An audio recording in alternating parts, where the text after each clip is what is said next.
ጦርነት ሲነሳ ከፍተኛ ሐሴት ደስታና ፈንጥዝያ ውስጥ የሚገቡ 7 እርጉማንን በደረጃ ነው የማስቀምጥላችሁ። 7ኛ ላይ የሚቀመጠው ነጋዴ ነው። ነጋዴ እንግዲህ ጦርነት በሚነሳበት ሰዓት ጥራቱን ያልጠበቁ ምርቶችን የማምረት ከውጭ ወደ ሀገር ውስጥ የማስገባት በፈለገው ዋጋ ጨምሮ የመሸጥ እንዲሁም ደግሞ ለመንግስት ገቢ ይደረግ የነበረ ታክስን ለማጭበርበር ስለሚመቸው ጦርነት ሲነሳ ፈንጥዝያ ውስጥ ይገባል። 6ኛ ላይ የሚቀመጠው ሌባ፣ ዘራፊ፣ ቀማኛ ነው። ዘራፊ እንግዲህ የትኛውን ቦታ ላይ በየትኛውም ሁኔታ የፈለገውን ንብረት የመቀማት የፈለገውን ሰው የማጥመድ ነፃነቱን ስለሚያገኝና የትኛውም የህግ አካል ለህግ እንደማያቀርበው እርግጠኛ ስለሚሆን ከፍተኛ የሆነ ፈንጥዝያ ውስጥ ይገባል። 5ኛ ላይ የሚቀመጠው የሚዲያ ሰዎች ናቸው። የሚዲያ ሰዎች እንግዲህ ኢንፎርሜሽን ለህዝቡ ለመሸጥ የተለያዩ መጽሐፍቶችን ማገላበጥ የተለያዩ ሪሰርቾችን መስራት ስለሚጠይቅ ጦርነትና ግርግር በሚነሳበት ሰዓት ግን የተለያዩ ኢንፎርሜሽኖች ቤታቸው ድረስ ያለምንም ድጋም በገፍ ስለሚመጣላቸው ከባድ ፈንጥዝያ ውስጥ ይገባሉ።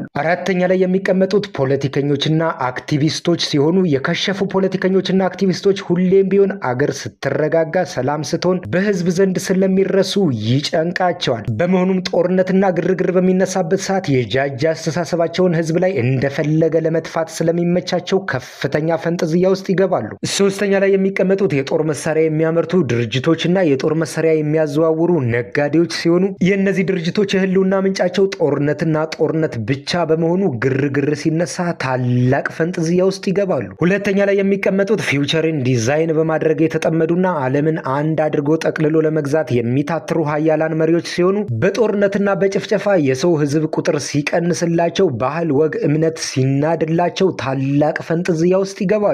አንደኛውን ከመናገር በፊት ፎሎ ያላደረጋችሁ ፎሎ አድርጉኝ። ምንም የምትከፍሉበት ነገር የለም፣ በነፃ ነው። አንደኛና የመጨረሻው በጦርነትና በጭፍጨፋ የሰው ደም ሲፈስ ምግባቸውን የሚያገኙ ህልውናቸውን የሚያስቀጥሉ ክፉ መናፍስቶች ናቸው። የቀረ የምትሉት ካለ ኮሜንት ላይ አሳውቁ። ፎሎ፣ ኮፒ፣ ሊንክ፣ ሼር እንዳይረሳ። ይመቻችሁ።